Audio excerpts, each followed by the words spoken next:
welcome back. Thanks for joining us for part 2 of our interview with Adam Smith from City Brew Hop. We were lucky enough to get this much time with Adam. He's a great interview. Hope you enjoy it. We had a great time doing it, and we've talked about it every day since. Cheers. Adam, how'd you get started in this thing? It's a funny story. It kind of goes back, like I love the city of Nashville. I spent 15 years in hospitality and tourism sales for the city, worked for multiple different organizations. The one I'm most proud of and where I met my wife was the Music City Center. So we opened that building and I did large market sales for them for a year and a half before they were open. And then 3 years after they were open, I became a specialty artist. Like I opened the Westin Hotel and did sales, like pre-selling rooms for them and CVC and stuff like that. But one day I was at the Westin and this ownership group out of Louisville, Kentucky came in and they were citing the hotel and they wanted me to give them a tour. And I wasn't their sales manager, right? They were a business transient sales manager, called out sick that day. So I had to give them a site of the hotel. And I'm like, oh, great. I get to go show them rooms and whatever. They're probably not for real. And then I give them the tour of this entire hotel. And we go up to the top at L27, which is a rooftop of the Westin Hotel. And within 4 hours, or actually 4 hours later, sorry, I should preface it with that, we had been drinking and I became the new general manager of a local whiskey and bourbon tourism company in Nashville. And I was like, all right, I don't know how they convinced me into this, but whatever. They gave me, I'll never forget this. They gave me a 15 passenger van, a 22 passenger minibus, and an accountant. And I was the general manager, and they said, go do what you can. And I said, I've never done this before in my life, right? I don't know how these people, I don't know how I bullshitted them into this salary and this job, but I'm a worker, right? So 3 years later, I'm leaving during COVID, and we had 9 vehicles, 20 drivers, 5 office employees, and it was like a $2.2 million a year business. And I was like, holy shit, I actually did it. Now let's go back a little bit before that, because I was hired there in 2018, and obviously we know 2020 was the pandemic, but in 2018 I also had this light bulb go off, because I'm a beer nerd like you guys. That's why you guys do this podcast, right? What happened in 2018? The first ever craft brewers conference in Nashville happened, right? So I was chasing those liquor stores. I was driving around chasing those drops, of all those places that you couldn't get back then. I don't know, maybe Wicked Weed was distributed then, or maybe I know some of those San Diego breweries, Modern Times, Ballast Point, they weren't here yet. And those drops were happening during the Craft Brewers Conference at, Craft Brewed or at Frugal McDougal's or at Main Street or whatever. So I'm chasing these things around, and I remember driving through downtown and I saw this trolley and it just said beer on the side of it. And I don't even remember exactly what it said, but it drew my attention. So I, like a creeper, I followed them, and they made a stop down close to the Music City Center, I think. And I remember getting out of my truck and running and jumping on this trolley. And I said, what are you doing? And they said, we drove this trolley in on a flatbed truck from San Diego, California, just to run transportation to breweries for this conference. And I remember walking back to my truck and saying, why the hell is it there's something here that is just like that all the time? And that was in 2018. I took a new job. 2020, pandemic hits. October of 2020, I leave the company that I'm with, that I had helped build, that I was proud of, because my wife never got furloughed. She was a baller at her job. She, in fact, took on more responsibility. And guess what? I get to be Mr. Mom, because my kids are now in virtual school staring at their computers for 8 hours a day. So I was like, what am I going to do? I built, literally in the back of my house, I built a trail in the woods just to drive my lawnmower through, because I was so bored, because this is what the pandemic does to you. And then I was like, you know what? Why don't we go back to this beer idea, this beer tourism idea, because it's taken off. I started to look into vehicles that I could use. Old white bus, sure. High-end bus, like $140,000 bus that we were running at, this bourbon and whiskey tourism company. They were all high-end, black on black, leather seats, wood grain floors. And I was like, that's not going to work. These people are, drinking beer all day. We're running around Nashville. So I finally settled into that same trolley idea that I saw in 2018. And what the really cool full circle about all of this is this past year, what was 2023, CBC came back, and the executive director of the Craft Brewers Conference reached out to us to run transportation for their conference because they heard about this. That's awesome. And I was like, man, this is That's so great. cool, right? I got to meet the person who created CBC, who's currently running it. And we just ran transportation to Yazoo, to Bearded Iris, Sylvan Supply. They created their own little route in Wedgwood, Houston, to run people who didn't want to be at the conference and just wanted to kind of duck out and go to the breweries. And that's when I learned that the people that I love were really the bells of the ball. And that's when the beer nerds were in town, because during that week, if you went to Barrique Brewing and Blending or Fate La Force, it was packed. And I was like, I'm so proud of these people right now, because these people have a reputation, and it's the beer world. And you get all these people that come in every single weekend, and they've heard of Bearded Iris because they distribute to 27 states, and they've heard of Southern Grist. They distribute to the entire East Coast, or Tailgate because they have 37 locations in Nashville or whatever. When people find places like that, I'm just like, inside, I'm just jumping for joy, because that's why I started this business. Yeah, it's awesome. And there's a pride in that too. It's just kind of, you said, as you're showing these breweries off that people might not have. I'm proud to show them off. Hey man, look what we have to offer. These places are great. Well, Adam, you're a local, right? You're not a damn Yankee like Steve and Scott that moved out here. No. 19, even the statute of limitations is up. Hey, I've been here over 25 years from Ohio, so Okay. we'll give you 25 years in Nashville, but I was born in 1982, and my mom was a waitress, and my dad was busking on the streets in Nashville out of West Virginia, and I was born in Gulf Street in East Nashville. So okay. now you'd say you're a unicorn if you're from Nashville. I mean, I'm like the fucking golden unicorn, because in 1982, if you lived in East Nashville, that means you were about the poorest of the poor in the entire city. Now you're like, now look at it. Yeah, right. How Well, things Mr. have Finn is changed. Mr. Finn is a unicorn, and he lives in East Nashville now. Yeah. Good. Yeah, I love it's it. a beautiful town. I mean, so yeah, what are some of those things, nostalgia kicking in here, like that have just blown your mind about Nashville from then to now? Like things you never thought you'd see. Yeah.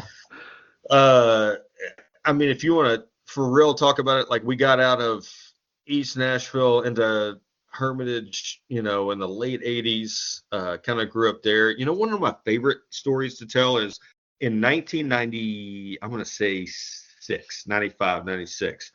I was living with my mom and my stepdad in Hermitage, and that was when we were deciding as a city to bring an NFL team to Nashville. And I'll never forget this. So there were like political signs in every yard and all over the city that were NFL yes or NFL no, right? Yep. And I would go to high school. I went to high school at Donaldson Christian Academy, and I would come home or around that time, and my parents had an NFL no sign in our yard. And I remember coming home every day because I was so pissed. I was a huge 49ers fan. And I would pull that sign out of the yard and put it in the trash can. And the next morning, my stepdad would pull out a trash can and put it back in the yard. And this was a fight that went on for months. And then we get a team against the city. It's kind of like this new stadium deal, right? Nobody in the city wanted it. People wanted it. People didn't want it. But whatever. It's going to cost a lot of tax dollars to bring them here, blah, blah, blah. We win. I win. I get the NFL team here. And damn it, if my parents don't buy season tickets, like the first year, and we've been season ticket holders ever since, and I've been to every Titans game except 7, every home game except 7 in the entire Titans tenure. And I'm a huge fan.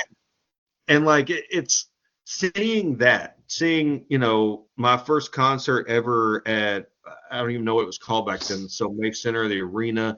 I saw Bush went out in 1995 at that arena. The growth and death of Starwood, the Batman building being built, all of these things that make my city, and I say that, I'm like, my city so special. And then this whole aspect of like the late 90s, early 2000s, it's still small, it's still a good old boy feel. And now it's a grip and hang on. It's like, do you want to be a part of New Nashville? Do you want to be a part of all of this? Because look now, our number one industry is healthcare. Number two industry is freaking tourism. And like we did that, right? So we were just this honky tonk little country music town. And now we're literally considered with LA and New York. Like, are you for real? This little tiny town I grew up with, when I grew up in the 80s, the only thing that you did all summer was go to Nashville. What is it called? Nashville Lights or Summer Lights? Summer Lights, yeah. Dancing in the district, yeah. And dancing in the district. I made out with so many girls and gotten so many fights in high school, dancing right on the river. But Summer Lights was special to me because that was like the only festival in Nashville that was in downtown, because nobody went downtown in the late 80s and early 90s. My mom would drive me around the downtown loop just to see what the American General building spelled on the side of the building when I was a kid. And like, that was the janitors like making this cool like thing. And like, I remember all that. And now I'm in it, and I'm a business person. And the reason that I started this business, or the last business, or whatever it is because if it's going to grow, then damn it, if I'm not going to take money off tourists, what am I doing? Right. Yeah. No, I think it's great. I think it's great that you're so passionate about it, and I think that's what makes it great about the podcast that Scott and Steve have started, and all these stories and stuff around the breweries and your story and everything. I mean, just enhances it. It makes it better. It makes people want to go and patronize your establishment and use your service, because you really genuinely love it, and I think it's fantastic. We're already big fans, and you gave us a couple of passes that Steve and I have not taken advantage of yet, but we will. We just haven't found the time to. We're gonna do it. We're gonna do that. Hey, so you mentioned earlier before we started recording, you guys do a Christmas lights tour or something. Oh, yeah. Talk about that, because that sounded really cool. It's a lot of fun. So, I mean, our business operates, again, every Friday through Sunday, noon to 7, $39 for an all-day pass, which is cheaper than anything to do in the city. You get right up to 7 hours for that price. If you want to sit on the trolley for 7 hours, I don't care. We don't mind, right? But we constantly change things throughout the year based on the demand of what's happening.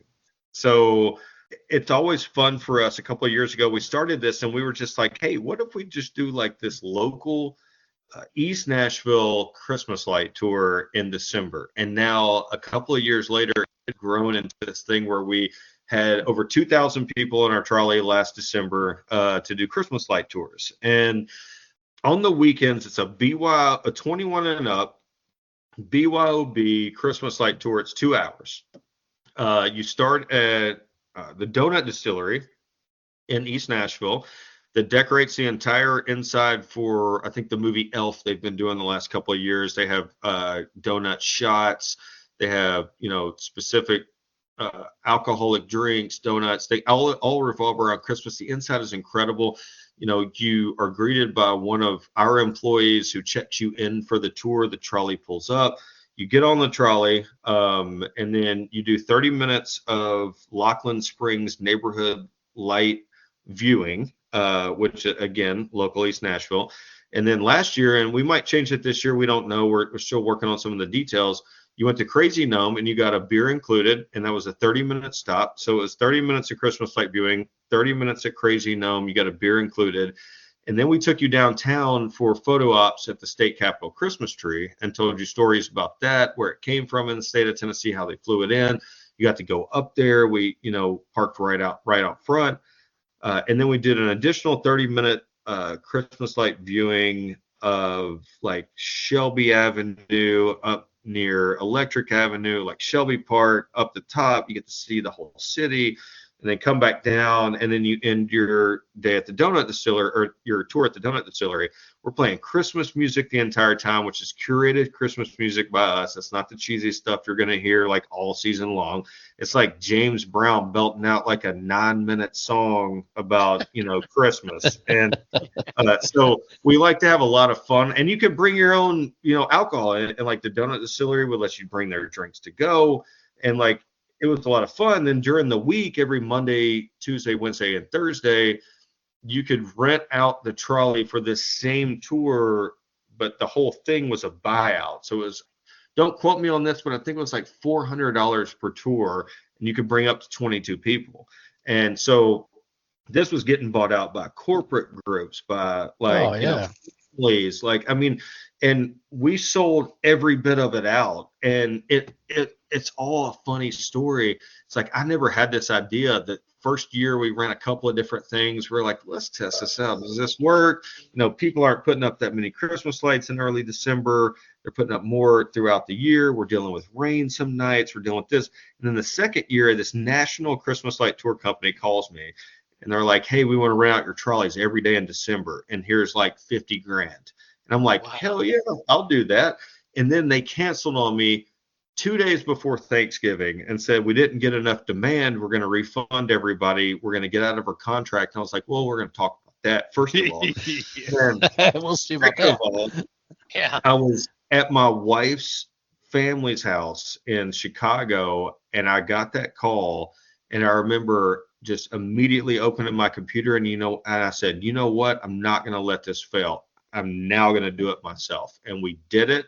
And then it got real successful. Like, it took a minute, took halfway through the month. But then last year, everything sells out in October for this entire December thing. And like, it's like this popular thing. Like, people are running ads on the radio for it. We're not even paying for this stuff. They're just doing it on their own, which is cool because it's like organic. And now this year we're looking at expanding into other parts of the city, other neighborhoods. We're working with other venues to kick off from, to stop at.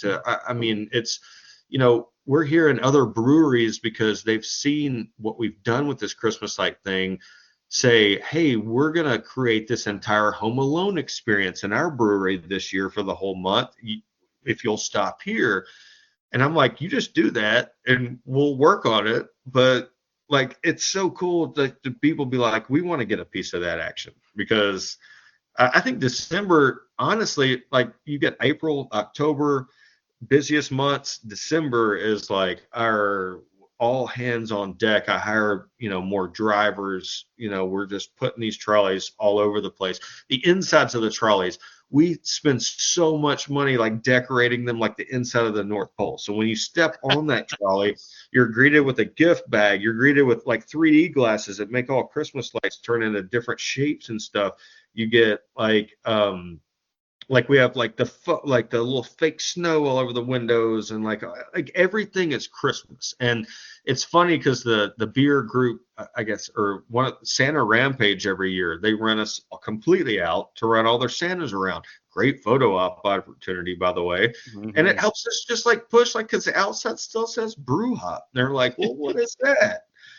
So it's all a rolling billboard and exposure and everything. And it's just so much fun. Like, I hated Christmas for so long, and this has revived my appreciation and love for it, to see how many people love this holiday, and just to be able to facilitate that.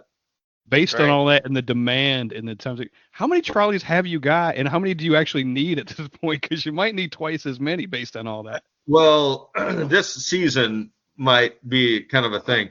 So I currently own 3. I have a sister company that has 2, including one that is like a limo inside. Like, we completely cut out the inside of this trolley, took all the front-facing seats out, and made it like creative on the inside. I also work with Greyline, who helps out with some trolley stuff. It's just a little bit open air, so we're seasonal on that one.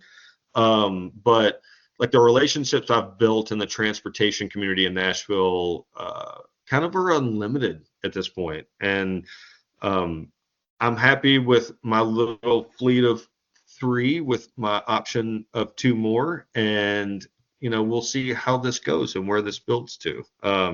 I can tell you, though, these vintage trolleys are a lot of maintenance. So sometimes they're a bit of a headache, but it's still fun to see people smiling faces when they get on the trolley, or just like being like, that was so cool. It just wasn't like a low overhang bus with this, shitty cloth seats or whatever. Like, this is somebody put some real care into this.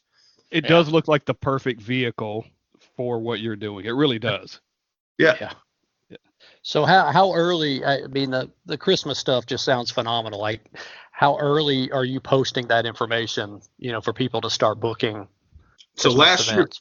last year tickets went on sale on October 1st. The year before, when we were learning about that, tickets went on sale the day after Thanksgiving, and we were like scrambling and being like, damn, like we don't have very much time at all. And, we sold 50% of the tickets the first year, even putting them on the day after Thanksgiving. And this past year, we were like, all right, October 1st, let's see what we can sell. And again, by the first week in November, we were like, man, do we have any more trolleys? Do we have any more drivers? Like, I'd love to make more money off of this. And so would Donut Distillery, and so would Crazy Gnome. And so would, it's like, it feeds everyone. It really does. Right. I love how you say that, because that's why we're in this community. My business model currently, and has always been, because prior to this, I was running a business that relied on 45 different venues to do 45 different things. And, we were trying to get kickbacks from them and everything. When I built Music City Brew Hop, which is an organic local thing, the one thing I said was I never want kickbacks. I never want discounts for people, and I never want reserve seating. And that was the point of this entire business, is because I need to make it as easy on these breweries as possible. When I did research on this business, I walked in and they were like, brewery tour? Nope, get out of here. Like, we don't want to do that. And Southern Grist, I love those guys. Kevin, Jamie, Jared, I love those guys to death. And I've known them for as long as I can remember, but I remember them saying, brewery tour? Yeah, I'm not doing that. Like, nobody in the city wants to do that. Even now, there's only a handful, Yazoo, Jackalope, Black Abbey, that'll actually do proper tours or bring people in and sit them down to do tastings. And I said, you know what? All right, I'm not going to take no for an answer. What if I just provide this thing that comes around and drops people off and picks people up, and that's it? And they were like, we could probably deal with that. Let's see how it goes. And now 3 years later, I get calls every single week that are like, new breweries, or when are you going to come over here? When are you going to stop here? When are you going to do this? And it's just cool to see the, I guess, full circle and fruition of it all. And the fact that the breweries think that we're like changing the game and wanting us to come there, like, it's a cool experience, and it's kind of why we built this thing. It's why we do the Christmas light tours. It's why, like, I'm not saying that this is like the greatest thing. Like, you want the best Christmas light tour, go to Opryland. If you want something, right. And also pay $25 to park out there too. Yeah, They'll be putting the lights up soon here, probably in August or so. They'll start putting the lights up for Christmas. Hey, here's something, and kind of to your point, if I'm somewhere, and we just saw this the other day, if I'm somewhere at a brewery and your trolley pulls up, I'm going to get another beer before they get off that trolley. Because okay, because the crowd. Only because, which is a good thing, because here come the masses, right? So let me get in before the masses get order, and it takes me a few extra minutes. So I see it roll up, I go, yes, let me go get another one before these 12 people roll out of here, which is a great thing. Yeah, and that's cool. And you know what? If you're at a brewery, I suggest that. I do that, right? I'll be sitting at a brewery and be like, oh shit, the trolley's coming in like 5 minutes. Like, pour me a beer, because I know 20 people are about to walk in this door and it's going to take forever. Which the cool thing about that is, in every brewery and during our days of operation, we have a QR code on the side of the trolley. We have rack cards inside breweries. We have posters in most breweries with QR codes, and you can buy a ticket. If you're sitting at a brewery, anyone in Nashville, and you're like, what is that? All the beer tenders, is what we call them, are educated to tell you that that is the Music City Brew Hop. It'll be back in an hour. Tickets are $39. If you want to snap that QR code, you can buy a ticket right now and hop on when it comes back. Mhm. And that's the coolest and easiest thing that we built about our business, is the fact that we want you to be able to book the day of. If you're sitting there, if you just walk up to the trolley, we've had old like ladies, and like blue hairs walk down the sidewalk on Fifth Avenue, and they're like, "What is this? Is this a coffee tour?" I get it. It says Brew Hop on the side. And we're like, "No, it's a craft beer tour." And they're like, "Oh, we want to do that." And we're like, "Just snap a pic of that QR code, pay your $39 and hop on right here." Like, that's how easy we want to make it for everybody. So That's fantastic. I know we're winding up here. I could see it in Steve's eyes. He's I'm having fun. Yeah, no, it's great. So I've got a little bit of duck boat driving experience. We're in Boston a couple of years ago. He does. So I wonder, does that translate into driving one of the trolleys? all right, so you needed like a specialty permit to drive those duck boat things. You're talking about the trucks that drive into the river and kind of. Yeah. It'll be like the 8-year-old kids get to do. I was chosen to do it as well. When Scott got he had a specialty because he had a Yankee shirt on in Boston. In Boston, yeah. And jumps behind the wheel of the duck boat, and so that in Boston that takes a special something. I don't know what that is. If you want to come drive for us, you need a CDL Class C, which is the lowest CDL that you can get. Scott's low class, so he's got the low class part. Right on par. It's like getting your driver's license. It's just a little bit more involved, and it's because we drive vehicles that are less than 26,001 pounds but have more than 16 seats. And the best part about it is 3 of the drivers that we have employed over the last few years, I have trained them myself because I look for more of a personality that's willing to go through this process. Yeah. You can't imagine how hard it is to find somebody with the current CDL and a personality, because if you get a CDL, you want to drive over the road and be left alone. So when you find these diamonds in the rough, or you find these people that would be a perfect fit for this, you're like, I can train you to do this, and here's how much money you're going to make, because we pay more than a living wage. You make unbelievable amounts of tips, on certain days, because you got to think these people start at noon, and by 6 or 7 o'clock, they're loose. Their wallets are getting more open. Their purses are, things are falling out. They're just giving you tips because now you're their best friend. You've been with them all day. You've picked them up all day. You've dropped them off all day. You've kept them safe. You've entertained them while they're on the trolley, and so it can be lucrative. It really can. And it's willing. And I remember one of my top drivers now, she came to me and my requirement was you have to have a CDL. And I met her at a brewery to interview her. And she goes, I just thought that it was just like a regular driver's license. And we sat there for like another 30 minutes. And I was like, oh shit, I just wasted my time doing this. And she really impressed me to where I trained her. And now, this girl's been with me for 2.5 years, and I don't see any letting up. And she's like the most reviewed driver and everything. So it's about finding the right people to operate something like that, because that really is your business. It's like the people who drive, the people who are front facing, the people, like, the business isn't a trolley and a logo and where you go. I think it's it's who you encounter on the trolley. And well, if you let Scott drive a trolley, it'll be like, why is the trolley missing it's late for every stop? And it's like, well, your damn trolley driver is at the bar again. Well, wait, man, Southern Chris just dropped something brand new. We got to get right over there. Yeah, that's right. Got to get over here today. This is a silly question. We can cut it out if nothing. But what I thought would be a funny thing is has a trolley ever been pulled over for speeding or any other reason? The trolley has never been pulled over.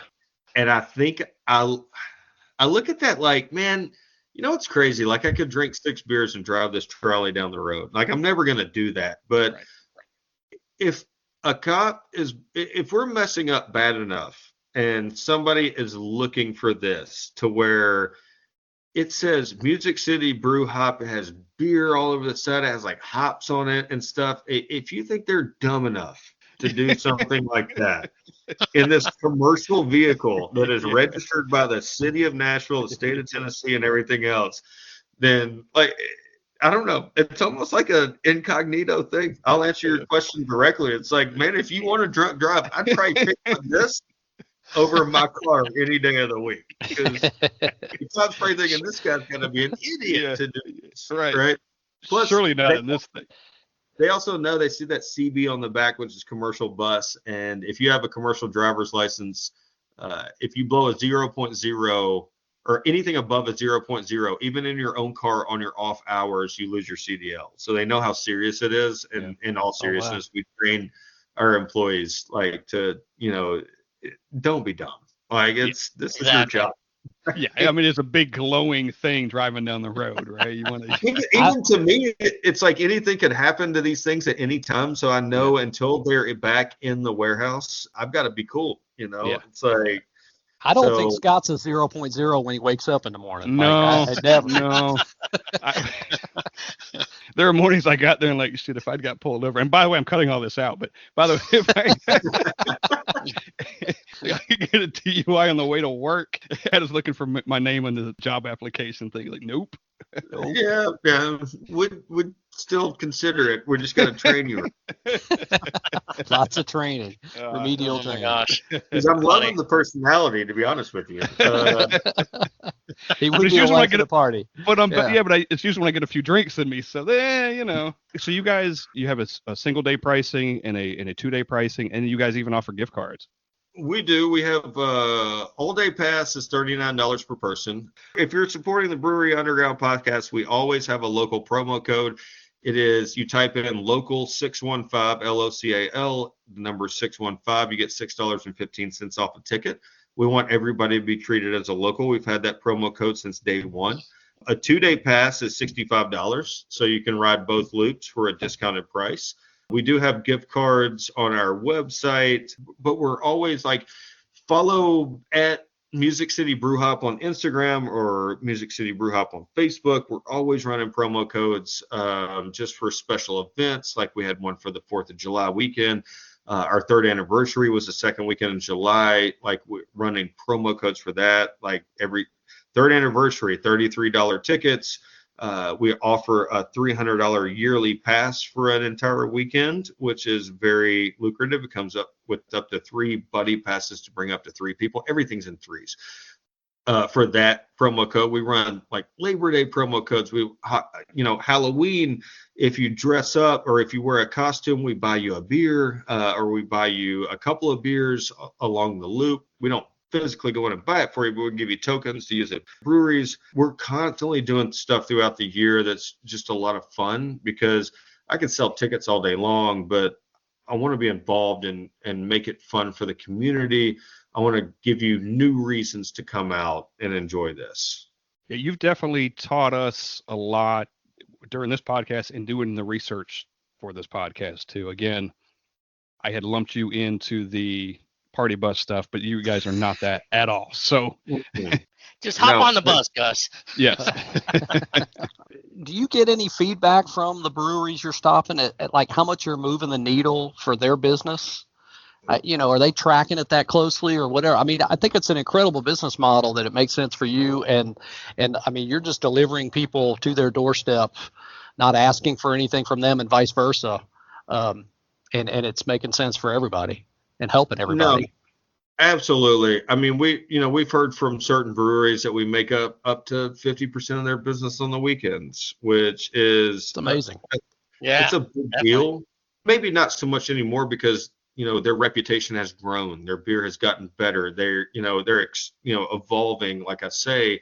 But there are people like Anthony Davis at East Nashville Beer Works who's like so over the moon and appreciative, and he's just like, he's when we were dealing with Transportation Licensing Commission stuff, because they were trying to group us into the party bus scene and they were putting all those regulations on party buses and everything, like, he was a Metro councilman for 8 years and had our back. And he was like, if they want to drag you in front of the TLC commission board, I'll pull every brewery owner in the city and we'll walk in together in solidarity. And it's like, stuff like that is really cool to have somebody that has your back. especially in an industry like this where you're trying to prove to everybody that you're not a party bus. Yeah. But there are a lot of breweries, I've spoken to every brewery owner, every cidery owner who's reached out and, said thank you. Is like so appreciative, so over the moon. I mean, you guys did that podcast with Matt Leff of Rhizome Productions and Kindle. And like, man, their support is so big because Matt Leff, if you guys don't know or didn't get into it in that podcast, had the original brew bus in Nashville. And he told me when I met with him, Ubers and Lyft killed his business. Guess what lifted my business? Ubers and Lyft getting so expensive. And now you can buy a $39 all-day pass to go to these places you want to go to instead of spending like 4 different Ubers going around, which would have been more expensive. It's like that whole full circle thing, like those having my back, the Nashville Convention and Visitors Bureau, the Safe Fund Nashville, which is the #1 advocacy group against party buses, supports us. Greater Nashville Hospitality Association, Nashville Business Journal, like all these people, like, and I've worked my ass off to politic, and not necessarily politic, just to explain, like, this is not who we are, and this is not blemishing Nashville. And when a lot of these people aren't letting them become members, we're members of those organizations. And I think when it all comes down to it, and all this, this hellfire and brimstone happens in downtown Nashville, which is inevitable, I think we're going to be one of the ones that comes out of the rubble in all of this, if it ever happens. Who knows? I agree. I know the mayor was hard against it in the beginning, and he's, relaxed on it a little bit. And there's some great players down there. Don't get me wrong. There's some people doing some really cool things. Hell on Wheels, those big military party buses, right? They give a certain percentage to wounded veterans, right? There's a lot of people, if you really deep dive in it and don't look at it on a surface aspect, are doing some really cool things for the community. I'm going to tell you right now, the Nashville Pedal Tavern is one of the funnest freaking things you'll ever do in Nashville. And I had to go test it out to see it. And they're one of the originals. They were in Nashville in 2010 when there was no other party bus around, right? And they're just looped into all these people who are spray painting the side of cut off school buses and calling themselves a party bus. Like, some people really care about their business, and some people just want to make money. And Make a buck. the difference between all of us. Yep. Yeah, and some of those businesses weren't compliant in a lot of ways too. You can tell. Correct. Mm-hmm. They've cracked down on that. Yes, absolutely. I mean, they had a freaking hot tub in one of them. Like, that's disgusting. No, I mean, this has been really, really enjoyable, man. I know this is great conversation, and just love hearing more about your business. And I'm glad to hear it's going well. And I hope everybody listening will go out and support it. It's such a great service you're providing, and I'll be on it in Christmas for sure. Like that sounds like my ideal Christmas light, with a few brewery stops and BYOB. That's perfect. Yeah, and Scott and I are going to ride it soon. We're going to be down there on it. Yeah. We literally have been trying to coordinate with Mel to kind of do it together, since she's the one that kind of and she's she's in 100 places. We'll get it done and experience it. Yeah, let me know when you guys want to come. I'll come jump on with you, and we'll ride around for a couple stops. Awesome. That would be, I don't know if you know this, but Crazy Gnome's the very first stop on the East Loop. So that's right by here. That's right across from his house. It's not far. That's it, man. I'm walking distance. I'm stumbling distance from there. Yeah. It is. You should see us there 7 times a day, every Friday through Sunday. We stop there at 5 minutes past the hour. And if you guys want to do a Brewery Underground podcast Christmas light tour buyout, let's do that. Let's bring some people let's do that. On, and let's have like a just a fun night, because it's, like I said, that's a whole lot of fun just to relax and cut back, and you can bring your own stuff and pour for other people. You guys were asking me about whiskey and bourbon and Pappy's and other things, because I'm a big fan of that earlier. Last year we did have a one of the tours where I brought out my collection, and that's what we poured on the thing. So and that was just for a random group. So like, there's some specialty days where I like to show up and just make it enhanced, or like, have fun, because I'm in the spirit, right? Yeah. So I introduce and say, hey, I'm Adam. I, kind of started this business, and here's what we're going to do tonight. We're going to do a little bit different. We're going to have fun because I want everything to be unique when you hop on Music City Brew Hop. If I could plug anything at the end, again, it's musiccitybrewhop.com. We always have our local special, local 615, get $6.15 off a ticket. You can find us at Music City Brew Hop on Instagram, Facebook, and I'm sure my brand ambassador has us on TikTok and Reddit, but I honestly, I'm lost. I'm 42 years old. Social media is like passing me by. Hey, your website's great too. We were talking about that earlier before you got on your great. Your website's really good. Fantastic. Awesome. Yeah. Somebody's doing their job. Yes. You're paying them well. Well, thanks cool. again for coming on. This is great. This has really been great. Well, awesome. Adam Smith with the Music City Brew Hop. We definitely appreciate it, and I'm sure we'll be talking to you soon. And see him out there. You got everything out there on the social media to find him. All right, that's going to wrap it up this time. For Scott Touron and our good friend Chris Finnan, I'm Steve Sullivan, and this has been the Brewery Underground Podcast. Cheers.